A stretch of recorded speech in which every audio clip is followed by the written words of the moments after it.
Maliya Hatina police સ્ટેશનમાં PI Mitul પટેલના અધ્યક્ષસ્થાને મળેલી શાંતિ સમિતિની બેઠકમાં હિન્દુ મુસ્લિમ આગેવાનો ઉપસ્થિત રહ્યા હતા। આ બેઠક બકરી ઈદના તહેવારની શાંતિપૂર્ણ ઉજવણી અને શિસ્તબદ્ધ વ્યવસ્થાને ધ્યાને રાખી યોજાઈ હતી। આ બેઠકમાં હિન્દુ મુસ્લિમ તથા મોમીન સમાજના આગેવાનોની ઉપસ્થિતિ હતી। સૌમ્ય અને સદભાવનાપૂર્વક તહેવાર ઉજવાય તે માટે સૌએ સંકલ્પ લીધો હતો।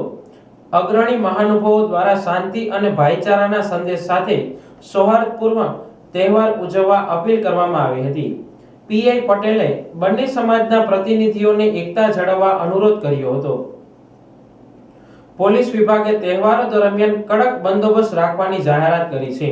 લોકોને અફવાઓથી દૂર રહેવા સૂચના આપવામાં આવી છે। કોઈ પણ અનિચ્છનીય બનાવ કે સમાજની લાગણી દુભાય નહીં તે માટે ખાસ વ્યવસ્થા ગોઠવવામાં આવશે। અનિચ્છનીય પરિસ્થિતિમાં તાત્કાલિક પોલીસને જાણ કરવા જણાવવામાં આવ્યું હતું।